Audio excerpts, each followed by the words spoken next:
Hello guys, welcome back to my channel कहानी हरिद्वार से। आज की कहानी है जेन एंड्रयूज़ की, जो कि ब्रिटेन की शाही फैमिली के लिए काम करती थी और इसीलिए इसमें कहीं ना कहीं शाही फैमिली भी इन्वॉल्व है और इसलिए कहानी थोड़ी आज ज़्यादा इंटरेस्टिंग भी है।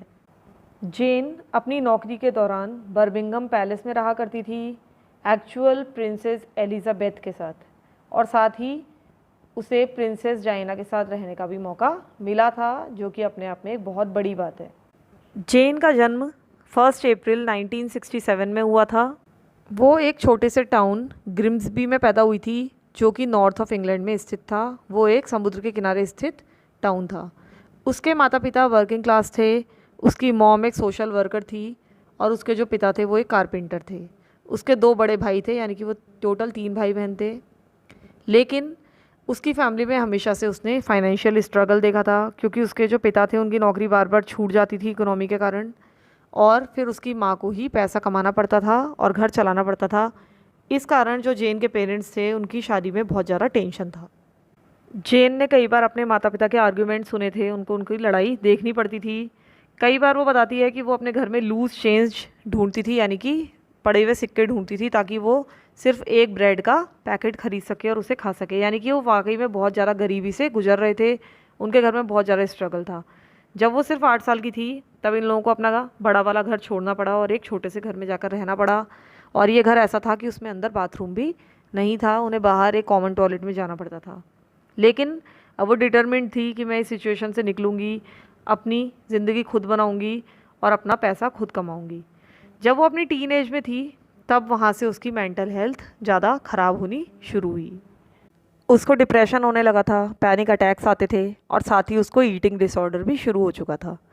जब वो 15 साल की थी तो उसने स्कूल स्किप करना शुरू कर दिया। और वहाँ पर स्कूल स्किप आप ऐसे नहीं कर सकते, क्लासेस बंक नहीं कर सकते। तो वहाँ पर सोशल सर्विसेज को जब पता चला तो वो इन्वॉल्व हुई। उन्होंने जेन की मदर को बोला कि ये ऐसा ऐसा कर रही है। वो चाहते थे कि जेन की मदर उससे बात करे, उसकी कुछ हेल्प करे। लेकिन जेन की मदर का रिएक्शन बहुत ही उल्टा रहा, बहुत ज़्यादा नाराज़ हो गई और इनके बीच में बहुत बड़ा झगड़ा हुआ, जेन के बीच में और उसकी माँ के बीच में, क्योंकि वो चाहती थी कि ये पढ़े लिखे कुछ करे और जेन क्लासेस बंक कर रही थी। जेन ने उस समय तो ठीक से रिएक्ट नहीं किया जब उसकी माँ ने ऐसा ऐसा कहा, लेकिन बाद में वो बहुत ज़्यादा फ्रस्ट्रेटेड फील कर रही थी और उसने बाथरूम में जाकर वहाँ पर कुछ पिल्स रखी थी, उन्हें बहुत सारी पिल्स को खा लिया। उसकी हालत बहुत ही ख़राब हो गई, लेकिन कुछ भी सीरियस नहीं हुआ और उसकी डेथ नहीं हुई, वो सरवाइव कर गई। उसके बाद उसके बहुत सारे रिलेशन्स हुए, बहुत सारे अलग अलग लोगों के साथ। वो बहुत सारे रिलेशनशिप्स में रही और उसने बाद में माना कि उसको बहुत ज़्यादा इनसिक्योरिटीज़ थी, इसके कारण वो अलग अलग लोगों के साथ संबंध बनाती रही और शायद इससे उसको कुछ सुकून मिलता था। उसे लगता था कि हाँ, मेरे साथ कोई है। उसके मन में एक बहुत ज़्यादा डर था कि मैं अकेली ना रह जाऊँ, मुझे कोई डंप ना कर दे। और या फिर वो हो सकता है बहुत ज़्यादा अकेलापन महसूस करती हो, क्योंकि उसके माता पिता का इतना ज़्यादा सपोर्ट नहीं था उसके साथ। उसे लगता था कि अगर मैं रिलेशनशिप्स में रहूँगी किसी ना किसी के साथ तो मुझे अकेलापन महसूस नहीं होगा, और शायद इसीलिए अनकंफर्टेबल होते हुए भी वो अलग अलग रिलेशनशिप्स में इन्वॉल्व रही। जब जेन सिर्फ 17 साल की थी तब वो प्रेग्नेंट हो गई, और क्योंकि वो अभी से माँ नहीं बनना चाहती थी इसलिए उसने अबॉर्शन करा लिया। लेकिन इस अबॉर्शन ने उसकी मेंटल हेल्थ को और ज़्यादा ख़राब कर दिया। उस समय मेंटल हेल्थ को बहुत ज़्यादा सीरियसली नहीं लिया जाता था 80s में। कई जगह आज भी मेंटल हेल्थ को सीरियसली नहीं लिया जाता है, लेकिन उस समय ज़्यादा इस चीज़ को सीरियसली नहीं लिया जाता था। अपने स्कूल पूरा करने के बाद इसने ग्रिम्सबी कॉलेज ज्वाइन कर लिया और वहाँ पर फैशन की पढ़ाई करने लगी। उसके ग्रेड्स को देखते हुए, जो कि स्कूल में काफ़ी कम थे क्योंकि वो अपनी क्लासेस बंक करती थी, तो उसके ग्रेड्स इतने लो होने के बावजूद उसे कॉलेज मिल गया। ये अपने आप में एक बहुत बड़ी बात थी। अपना कॉलेज पूरा करने के बाद इसे मार्क्स एंड स्पेंसर में एक जॉब मिल गई उनके क्लोथ डिज़ाइन करने के लिए। आपको पता ही होगा, मार्क्स एंड स्पेंसर एक बहुत बड़ा ब्रांड है और उस समय वो सिर्फ लंदन में ही हुआ करता था, लेकिन वहाँ का एक बहुत बड़ा स्टोर माना जाता था। तो जब वो लंदन में वहाँ पर जॉब कर रही थी, फिर भी वो अपनी जॉब से बहुत ज़्यादा सेटिस्फाइड नहीं थी। ये नॉर्थ ऑफ लंदन से साउथ ऑफ लंदन में जाना चाहती थी, क्योंकि वहाँ पे माना जाता है कि जो साउथ लंदन है वो ज़्यादा पॉश है, ज़्यादा रिच लाइफस्टाइल है वहाँ का, और वहाँ के लोग ज़्यादा फैशनेबल हैं। वो हाई फैशन मैगजीन्स पढ़ा करती थी और सपने देखती थी कि मुझे कोई हाई फैशन जॉब मिल जाए, और वो भी लंदन में। एक दिन वो एक ऐसी ही फैशन मैगजीन पढ़ रही थी, तब उसने एक एडवर्टीज़मेंट देखा। वो एक जॉब के लिए था जो कि लंदन में थी। उसको एक पर्सनल ड्रेसर बनना था किसी ऐसे व्यक्ति के लिए जो कि बहुत ही इंपॉर्टेंट और रिच था। लेकिन उसका नाम उस एडवर्टीजमेंट में नहीं था। पर्सनल ड्रेसर होता है कि जो वो व्यक्ति है उसकी सारी ड्रेसेस डिज़ाइन भी आप कर सकते हैं, और डिज़ाइन ना भी करें तो किस तरह के कपड़े उस पर सूट करेंगे, किस तरह के कपड़े उसे पहनने चाहिए, और उसको पूरा तैयार करना, रेडी करना उसकी पब्लिक अपीयरेंस के लिए। तो ये जॉब उसको काफ़ी ज़्यादा इंटरेस्टिंग लगी, उसने अप्लाई कर दिया। उसे लगा कि शायद ही मुझे ये जॉब मिले, लेकिन अप्लाई करने में क्या दिक्कत है। लेकिन अप्लाई करने के 6 महीने बाद उसको इन्फॉर्म किया गया कि वो इस जॉब के लिए चुन ली गई है। और जब उसे ये पता चला कि वो वेरी इंपॉर्टेंट पर्सन कौन है जिसके लिए उसे ड्रेसर बनना है, तो उसका खुशी का और आश्चर्य का ठिकाना ही नहीं रहा। वो इम्पॉर्टेंट पर्सन थी सेरा फर्ग्यूसन, यानी कि क्वीन एलिजाबेथ, जिनकी अभी हाल ही में डेथ हुई है, वो उनकी बहू थी। इसको डचेस ऑफ यॉर्क के नाम से भी जाना जाता है। जेन को इस बात पे भरोसा ही नहीं हो रहा था। वो हमेशा से एक अपर क्लास लाइफस्टाइल जीना चाहती थी, और अब बकिंगम पैलेस में रहने से ज़्यादा पॉश और क्या हो सकता था, क्योंकि उसकी जॉब भी ऐसी थी कि उसको काफ़ी अच्छी तरीके से वहाँ पे ट्रीट किया जाने वाला था, क्योंकि वो एक ड्रेसर थी। और रॉयल पैलेस में क्या होता है कि जितने भी उनके एम्प्लॉयज़ होते हैं, अगर वो हाई लेवल के हैं तो उनको बहुत अच्छी तरीके से ट्रीट किया जाता है। रॉयल ट्रीटमेंट ही वहाँ पर मिलता है, वहाँ पर जो भी सुख सुविधा है उसका वो फ़ायदा उठाते ही हैं। तो अब हम रॉयल फैमिली का भी थोड़ा सा बैकग्राउंड चेक कर लेते हैं। हालांकि बहुत ज़्यादा ना तो मुझे इसके बारे में पता है और ना ही इस कहानी में बहुत ज़्यादा इसकी ज़रूरत है। सारा फर्ग्यूसन, जिसके लिए जेन काम कर रही थी, उसकी शादी प्रिंस एंड्रयू से हुई थी, जो कि क्वीन एलिजाबेथ का बेटा था। फर्गी काफ़ी आउटस्पोकन मानी जाती थी। वो रिबेलियस थी, यानी कि विद्रोही थी। कंट्रोवर्शियल थी, उसकी लाइफ में बहुत ज़्यादा कंट्रोवर्सीज बनी रहती थी। एक तरह से वो प्रिंसेस डायना की शैडो थी, यानी कि उसकी परछाई बनकर रह गई थी, क्योंकि डायना उस समय इतनी ज़्यादा पॉपुलर थी कि ये उसकी परछाई ही मात्र बनकर रह गई। और मीडिया ने इनके आपस में क्लैशेस की काफ़ी ज़्यादा न्यूज़ छापी कि दोनों की एक दूसरे से ज़्यादा बनती नहीं है। अब पता नहीं इसमें क्या सच है क्या झूठ है। इस स्टोरी से पहले तो मुझे फर्गी के बारे में ज़्यादा जानकारी भी नहीं थी। ये तो मुझे पता था कि जो डायना है उसकी सिस्टर इन लॉ थी, ये थी वो थी, लेकिन मैंने कभी भी उसका नाम इतना ज़्यादा नहीं सुना था। इस स्टोरी के दौरान ही मुझे इसके बारे में ज़्यादा जानकारी मिली, तो इसका मतलब है कि ये सच है कि ये उसकी एक परछाई बनकर ही रह गई थी। प्रिंसेस डायना के बारे में हर कोई जानता है, लेकिन इसके बारे में कोई भी नहीं जानता। वहाँ के लोग तो जानते ही होंगे, लेकिन फिर भी ऑल ओवर वर्ल्ड कोई नहीं जानता इसे। अगर आप लोग नेटफ्लिक्स की सीरीज़ देख रहे होंगे द क्राउन, तो आपने देखा होगा कि उसमें फर्गी भी है। आप लोग उसे देखिएगा और फिर आपको ज़्यादा वो अच्छे से समझ में आएगा। हो सकता है उसमें कहीं ना कहीं आगे चल के जेन भी प्रकट हो जाए, उसका भी कोई ना कोई रोल हो। हालांकि अभी मैं भी उसे देख रही हूँ, मैंने उसे पूरा नहीं देखा है। तो इस तरह से जो जेन थी वो highest level of royal family के लिए जॉब कर रही थी, उनकी सेवा कर रही थी। और अब उसका जो लाइफस्टाइल था वो और भी ज़्यादा ग्लैमरस होता जा रहा था। जिस तरह के परिवेश में वो रह रही थी उसी तरीके का उसका लाइफस्टाइल भी होता जा रहा था। वो अपनी जॉब के बारे में काफ़ी ब्रैग करती थी, शेखियाँ बघारती थी, कहती थी कि मेरा जो पे चेक है वो तो क्वीन साइन करती है। और बात भी सही थी उसकी, और उसको काफ़ी घमंड था अपनी जॉब पर। वो बताती थी मैं किस तरह से रहती हूँ, किस तरह से लोगों से मिलती हूँ, बड़े बड़े लोगों के बीच में उठती बैठती हूँ, क्या खाती हूँ क्या पीती हूँ, कैसे रहती हूँ। इस तरह से वो काफ़ी शेखियाँ मारा करती थी। एक तरह से वो मिनी फर्गी में कन्वर्ट हो गई थी। यानी कि जो फर्गी थी वो तो अपने आप में प्रिंसेस थी, लेकिन ये तो कुछ भी नहीं थी, लेकिन फिर भी ये पूरा फर्गी को कॉपी करती थी। उसके जैसे ही कपड़े पहनती थी, उसकी तरह से ही रहने की कोशिश करती थी, और कहीं ना कहीं शायद इसे लगने लगा था कि मैं उससे कम नहीं हूँ। वो बातें भी फर्गी की तरह करने लगी थी, यहाँ तक कि फर्गी की तरह बात करने के लिए उसने इलोक्यूशंस लेसन्स भी लिए। यानी कि वो अपना जो नॉर्दर्न एक्सेंट था, वो नॉर्दर्न लंदन से आई थी, उससे छुटकारा पाने के लिए उसको अब साउथ का एक्सेंट सीखना था। उसके लिए वो बाकायदा लेसन्स लेने लगी थी। कई बार लोग उसके नॉर्दर्न एक्सेंट का मजाक भी उड़ाते थे, और कई शब्दों को वो अलग तरीके से बोलती थी, उसका भी मजाक वो उड़ाते थे। जैसे वो बोलती थी ग्रास बाथ, लेकिन वहाँ के लोग बोलते थे ग्रास बाथ। इस तरह से वो बोलते थे इनको। तो हालांकि हमें ये बातें फ़नी लग सकती हैं, लेकिन रॉयल फैमिली जहाँ पे आप उठते बैठते हैं वहाँ पर इन चीज़ों को भी नोटिस किया जाता है। जेन एक सोशल क्लाइंबर थी, यानी कि वो अपना स्टेटस फटाफट बढ़ाने में विश्वास रखती थी। वो जल्दी जल्दी एक एक सीढ़ी बढ़ते हुए काफ़ी हाई लेवल पर पहुंच भी गई थी, और पहुंचना भी चाहती थी। वो हमेशा इम्पोर्टेंट लोगों को देखती रहती थी, उनसे मिलती रहती थी, और उनसे कनेक्शन बनाने की कोशिश करती रहती थी। इसमें वो सफल भी रही। करीब 1 साल तक नौकरी करने के बाद वो एक आदमी से मिली, जो कि एक इम्पॉर्टेंट व्यक्ति था। उसका नाम था क्रिस्टोफर डन बटलर। वो उससे 21 साल बड़ा था, लेकिन उनका अफेयर शुरू हो गया। वो एक एग्जेक्टिव था आईबीएम में। 3 मंथ के बाद ही क्रिस्टोफर ने जेन को प्रपोज कर दिया, और करीब 1 साल के बाद उन दोनों ने शादी कर ली। लेकिन कुछ सालों तक तो उनकी शादी ठीक चली, लेकिन कुछ सालों के बाद जेन को महसूस होने लगा कि अब उनकी शादी बोरिंग हो गई है, उसमें कोई भी स्पार्क बाकी नहीं है, और उसने बहुत सारे अफेयर्स चलाने शुरू कर दिए। फिर जब ये लोग एक दूसरे से बोर हो गए या फिर हो सकता है लड़ाई झगड़े होने लगे, तो इन लोगों ने डिवोर्स ले लिया। और गैस कीजिए कि जेन के साथ साथ और कौन डिवोर्स ले रहा था। हाँ, आपने शायद सही अंदाज़ा लगाया कि सारा फर्ग्यूसन, जिसके लिए जेन काम करती थी, उसका भी अब डिवोर्स होने वाला था उसके हस्बैंड प्रिंस एंड्रयू से। और क्योंकि ये दोनों एक ही फेज से गुजर रही थी, एक जैसे ही समय से गुजर रही थी, इसलिए इन लोगों का बॉन्ड बनने लगा। ये लोग काफ़ी ज़्यादा समय एक दूसरे के साथ बिताने लगी।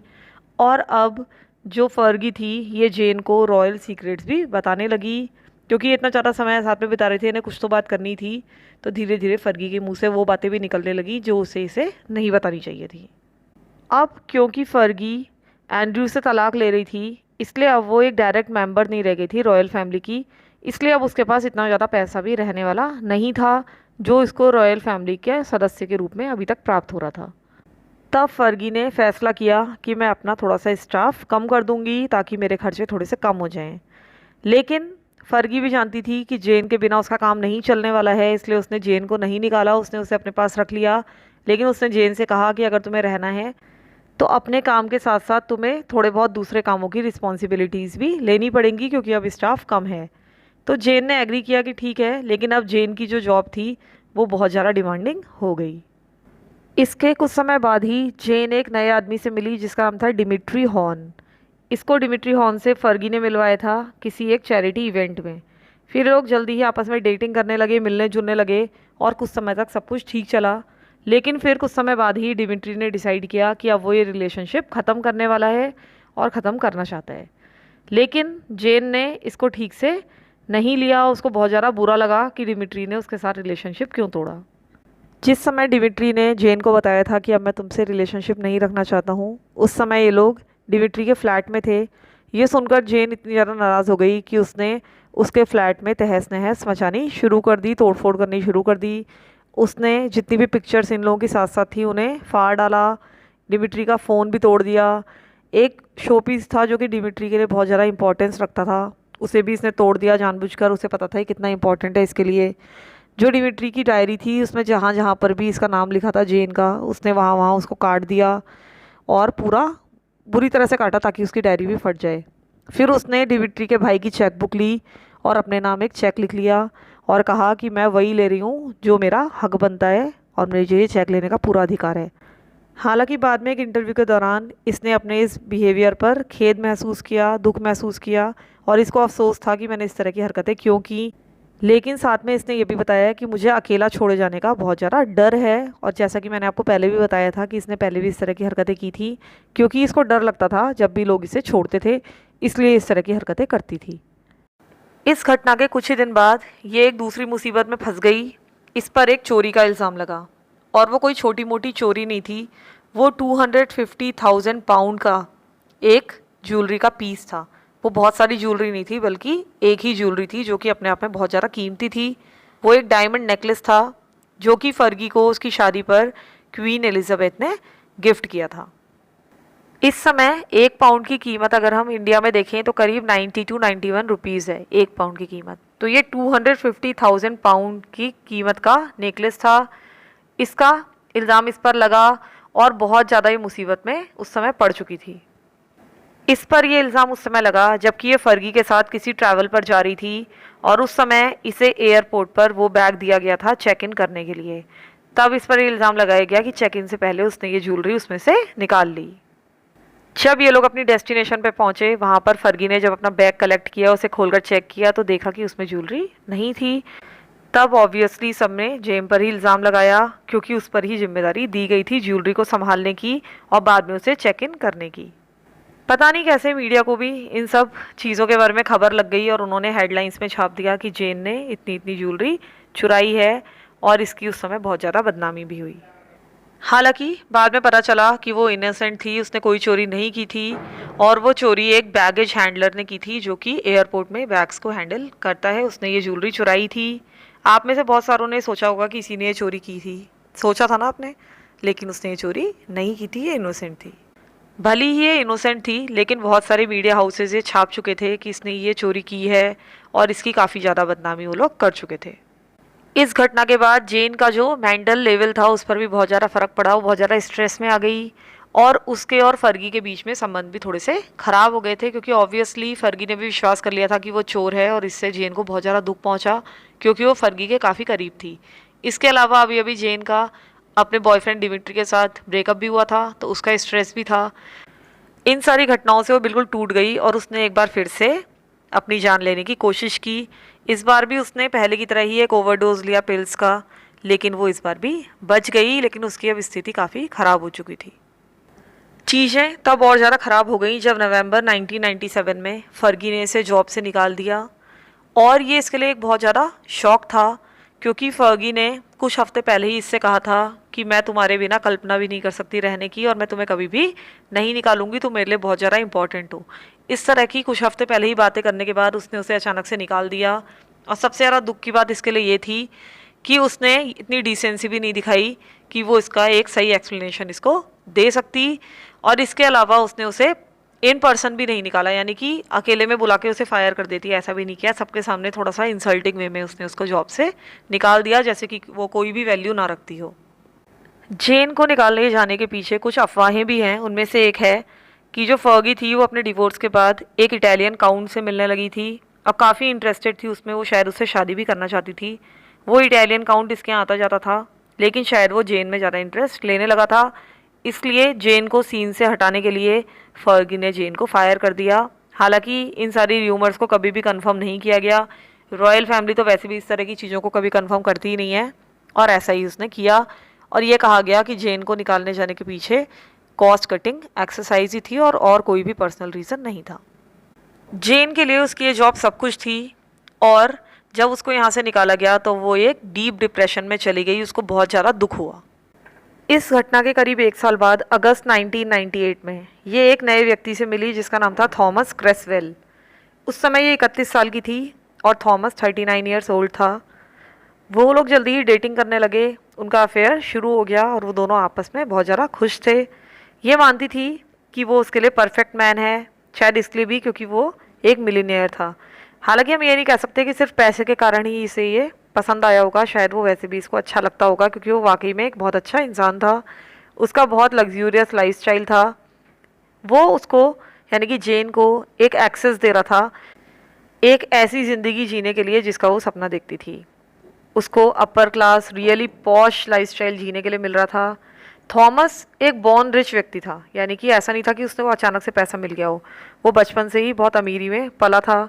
उसके जो फादर थे वो कार सेल्स का बिजनेस चलाते थे, और वो भी एक डायरेक्टर था। ये जो थॉमस था वो भी एक डायरेक्टर था एस्टन विला फुटबॉल क्लब में। इसके अलावा वो अपना खुद का बिजनेस भी रन करता था जो कि अच्छा खासा चल रहा था। उसके पास बहुत ज़्यादा पैसा था। उसके खुद के यॉट चलते थे, यानी कि जैसे आपने देखा होगा कि बहुत लग्जूरियस शिप्स होते हैं छोटे छोटे, जिसमें लोग जाकर रहते हैं, छुट्टियां बिताते हैं अपने खुद के। ऐसा उसका खुद का यॉट था, एक नहीं जबकि एक से ज़्यादा यॉट्स थे उसके पास। तो इस तरह से अभी इसको सब कुछ मिल रहा था जेन को, जिसका उसने सपना देखा था, और वो दोबारा से थोड़ा सा खुश रहने लगी थी। लेकिन चीज़ें इतनी ही अच्छी चलती नहीं रहीं। धीरे धीरे इनके बीच में भी टेंशन आने लगा, और उसका एक मेन रीज़न था कि जेन थॉमस से कमिटमेंट चाहती थी। वो चाहती थी कि थॉमस उससे शादी कर ले, जबकि थॉमस ऐसा नहीं चाहता था। जबकि भी इनके बीच में आर्ग्यूमेंट होता था, तब थॉमस कहा करता था कि तुम नीडी हो, तुम इनसिक्योर हो, इसलिए तुम चाहती हो कि मैं तुमसे शादी करूं। जबकि जेन इससे कहती थी कि तुम्हें कमिटमेंट से फोबिया है, तुम्हें डर लगता है, इसलिए तुम मुझसे शादी नहीं कर रहे हो। तो इस तरह से इनके बीच में थोड़ी थोड़ी लड़ाइयाँ होने लगीं। इनके इस तरह के आर्ग्यूमेंट्स अब बहुत ज़्यादा होने लगे थे, और इन आर्ग्यूमेंट्स के दौरान ऐसा बताया जाता है कि ये दोनों एक दूसरे को धमकी देते थे कि हम तुम्हारे सीक्रेट एक्सपोज कर देंगे। अब ये सीक्रेट्स क्या थे? मैंने आपको पहले भी बताया है कि जेन को फर्गी बहुत सारे रॉयल सीक्रेट्स बताया करती थी। शाही परिवार के बारे में ऐसी ऐसी बातें वो बताती थी जो कि बाहर नहीं जानी चाहिए थी। लेकिन जेन ने ये सीक्रेट्स थॉमस को बता दिए, और अब थॉमस धमकी देता था कि मैं ये सारे सीक्रेट्स लेकर प्रेस में जाऊंगा और उनको ये बातें बता दूंगा। इधर जेन को भी इसके बारे में थोड़े बहुत सीक्रेट्स पता थे, और ये थॉमस को धमकी देती थी कि मैं तुम्हारे सीक्रेट्स तुम्हारे फ्रेंड्स, फैमिली और बिजनेस पार्टनर्स को बता दूंगी। इस तरह से लड़ते झगड़ते रहते थे। इसके अलावा जेन ने बाद में बताया कि थॉमस फिजिकली एब्यूजिव भी था, यानी कि वो इसको मारपीट भी करता था। एक बार जेन की रिस्ट यानी कि कलाई की हड्डी टूट गई थी, तो जेन ने अपने सारे फ्रेंड्स को, फैमिली को यही बताया कि डांस करने हम दोनों गए थे और वहाँ मैं गिर गई और वहाँ मेरी हड्डी टूट गई। लेकिन इसने बाद में बताया कि ये जो हड्डी थी उसकी रिस्ट की, ये ऐसे टूटी थी कि इनकी एक बार किचन में लड़ाई हो रही थी, तब इसे थॉमस ने इतनी ज़ोर से धक्का दिया कि डिश वॉशर का जो डोर था वो ओपन था, वो उसके ऊपर से गिर गई और इतनी ज़ोर से गिरी कि इसकी हड्डी टूट गई। लेकिन इसने, ताकि थॉमस की बदनामी ना हो, ये बात किसी को भी नहीं बताई थी। तो जब जेन की रिस्ट की हड्डी टूट गई तब उसने कहा कि अब मुझे तुम्हारे ही घर में रहना पड़ेगा, क्योंकि उसने थॉमस पे ये इल्ज़ाम लगाया कि तुम्हारे कारण ये हड्डी मेरी टूटी है और अब मैं अकेले नहीं रह सकती। उसको एक तरह से बहाना मिल गया थॉमस के घर में घुसने का। वो वहाँ रहने लगी। अभी भी वो दोनों लड़ते झगड़ते रहते थे। अच्छा, जब मैंने केस की रिसर्च की, इसके बारे में पढ़ा देखा, तो मुझे ऐसा लगा कि ये दोनों ही एक से एक बढ़कर एक झूठे थे। इनमें से किसकी बात पर विश्वास किया जाए, किस पर ना किया जाए, ये कहना बहुत ज़रा कठिन है। इसके अलावा ये दोनों ही इक्वली टॉक्सिक थे, ऐसा नज़र आता है। इसके बाद जेन ने क्या करना शुरू किया कि थॉमस की पर्सनल चीज़ों में घुसने लगी, यहाँ तक कि उसके ईमेल्स भी पढ़ने लगी। पता नहीं क्यों, शायद उसे थॉमस पर विश्वास नहीं था। तब उसको एक ईमेल मिला जो कि थॉमस ने अपनी एक फीमेल फ्रेंड को लिखा था जो कि यूएस में रहती थी। ये ईमेल पढ़कर वो बहुत ज़्यादा अपसेट हो गई। अब आप में से बहुत सारे लोग पक्का ये सोच रहे होंगे कि थॉमस का उस फीमेल फ्रेंड के साथ शायद अफेयर चल रहा था, लेकिन ऐसा बिल्कुल भी नहीं था। वो इसलिए अपसेट हुई क्योंकि उसने, यानी कि थॉमस ने, जेन के बारे में कुछ ऐसी बातें लिखी थी मेल में जो कि उसको बिल्कुल भी अच्छी नहीं लगी। उसने लिखा था, I can't get rid of her, I want to break up with her, but she is just like a pair of old slippers that I can't get rid of. तो ये सुनकर उसे बहुत ज़्यादा गुस्सा आया, वो बहुत ज़्यादा अपसेट हुई। और ये बात सही भी है, आपका जो बॉयफ्रेंड है वो ये लिख रहा है कि आप पुरानी चप्पलों की तरह हो और मैं उससे छुटकारा नहीं पा सकता। तो ये सुनकर किसी को भी बुरा लगेगा ही लगेगा। वो भी बहुत ज़्यादा हर्ट हुई। उसने कन्फ्रंट किया थॉमस को, उनकी बहुत ज़्यादा लड़ाई झगड़े हुए। उसके बाद जेन ने थॉमस को अल्टीमेटम दे दिया कि तुम्हें मुझसे अगले 6 महीनों में शादी करनी पड़ेगी। इस अल्टीमेटम के बाद जेन और थॉमस एक बहुत ज़्यादा लग्जूरियस हॉलीडे पर गए। वो एक बोट शो देखने गए थे इटली में, और बाद में वो लोग थॉमस के पेरेंट के घर भी गए जो कि फ्रेंच रिवियरा में रहते थे। इस हॉलीडे के दौरान वो दोनों खुश नज़र आ रहे थे, लेकिन कह नहीं सकते वो वाकई में खुश थे या नहीं थे। लेकिन इनकी जो हैप्पीनेस थी, जो हॉलीडे में वो अच्छे से एंजॉय कर रहे थे, वो ज़्यादा दिन तक नहीं चला। अंत में इस हॉलीडे का अंत एक बहुत बड़ी फाइट से हुआ। एक अच्छा खासा उनके बीच में आर्ग्यूमेंट शुरू हो गया। और ये जो आर्ग्यूमेंट था इसलिए हुआ था क्योंकि थॉमस ने अब जेन को बता दिया था कि मैं तुमसे कभी भी शादी नहीं करूँगा।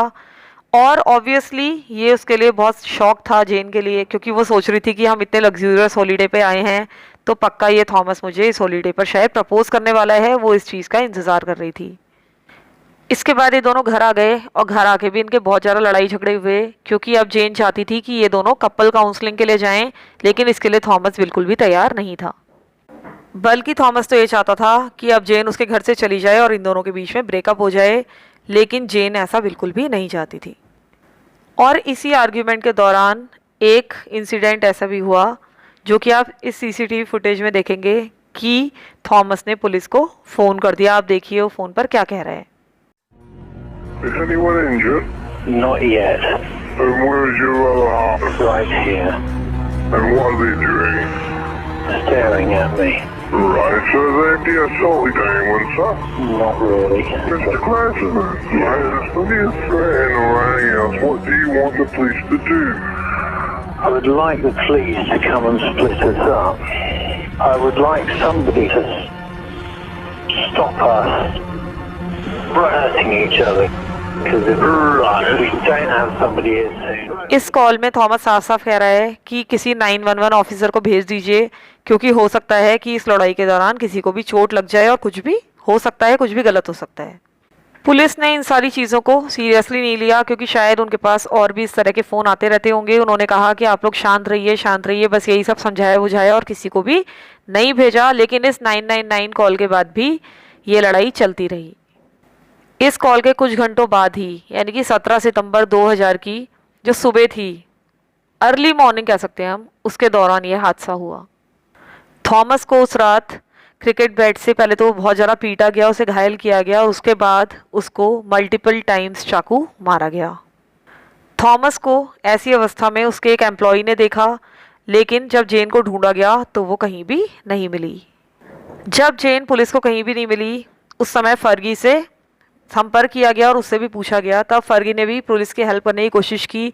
उसने भी बहुत ज़्यादा सर्च करने की कोशिश की जेन को, लेकिन उसको भी जेन कहीं भी नहीं मिली।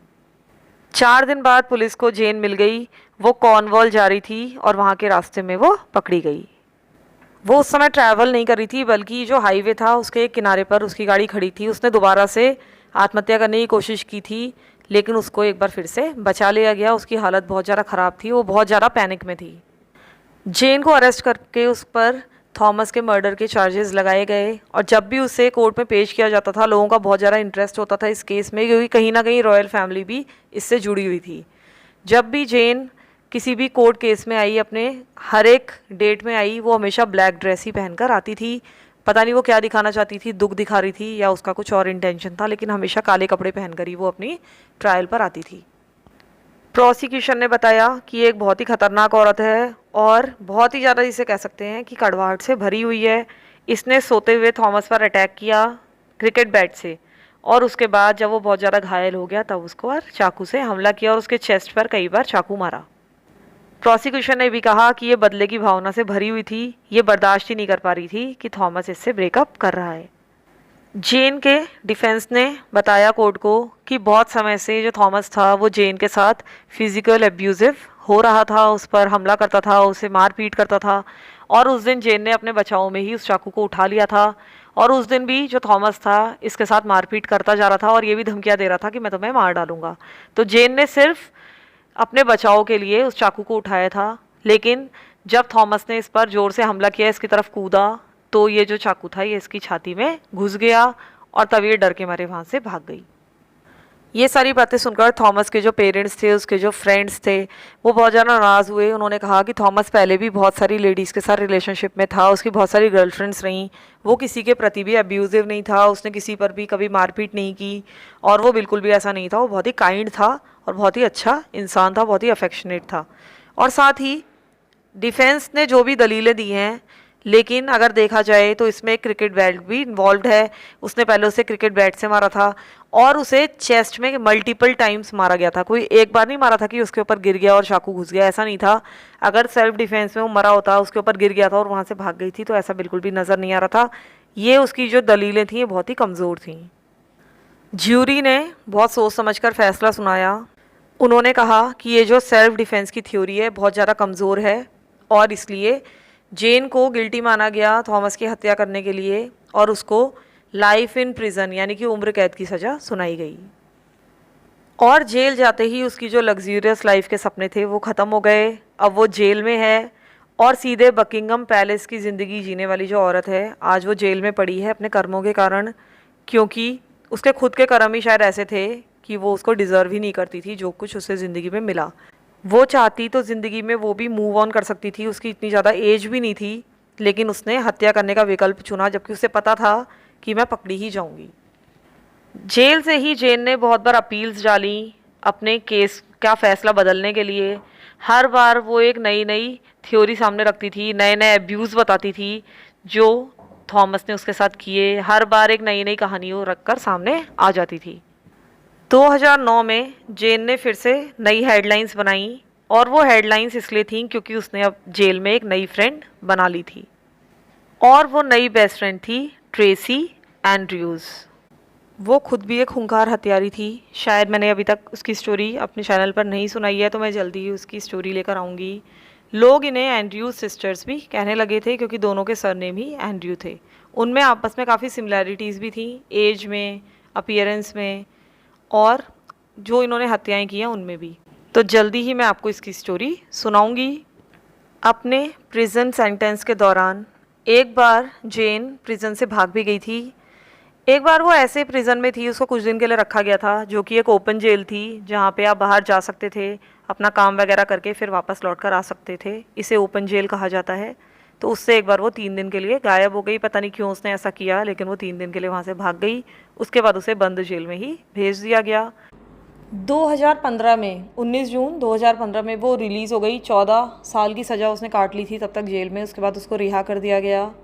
उसके बाद 2018 में उसको दोबारा जेल भेज दिया गया क्योंकि उसने फिर से कोई क्रिमिनल घटना को अंजाम दे दिया था, किसी पर हमला कर दिया था। करीब 1 साल बाद प्रिजन में रहने के बाद उसको दोबारा 8 अगस्त 2019 को रिहा कर दिया गया। अब वो अपने घर में ही रहती है, छोटी मोटी वो नौकरी कर रही है। कुछ समय पहले उसके मॉरिसन स्टोर में सामान लगाते हुए देखा गया था, शायद वो वहाँ पर काम कर रही है। इसके अलावा मैं आपको एक और बात बताना चाहूँगी जिसका इस केस से तो कोई लेना देना नहीं है, लेकिन मुझे वो बात इंटरेस्टिंग लगी, इसलिए मैं आपसे शेयर करना चाहती हूँ। मैंने कुछ समय पहले फ़र्गी को एक चैनल में देखा। फ़र्गी अपना खुद का यूट्यूब चैनल चलाती है जिसमें वो अजीब अजीब से कॉस्ट्यूम पहनती है और बच्चों का चैनल वो चला रही है, बच्चों को स्टोरीज़ पढ़कर सुनाती है, जो कि मुझे बहुत ही वियर्ड लगा। आप लोग इस CCTV फुटेज में देख सकते हैं उसके चैनल को, और वैसे भी अगर आप चाहें तो उसे यूट्यूब में फॉलो भी कर सकते हैं। आप लोग मुझे बताइएगा मेरी ये स्टोरी आपको कैसी लगी। इसके अलावा मैं अपने कुछ फॉलोअर्स को थैंक्स करना चाहूँगी, जैसे डॉक्टर पूनम सक्सेना, डॉक्टर इंदू सक्सेना, इसके अलावा मिस्टर अंबुज नेगी। ये लोग मेरे रेगुलर फॉलोअर्स हैं, मुझे कमेंट करते हैं, मेरे हर एक वीडियो को पसंद करते हैं, और आपकी कमेंट से मुझे बहुत ज़्यादा पॉजिटिविटी मिलती है। इसी तरह से अपना सहयोग बनाए रखें, इसी तरह से मेरा चैनल देखते रहें। Thank you so much for listening to my stories. Thank you so much.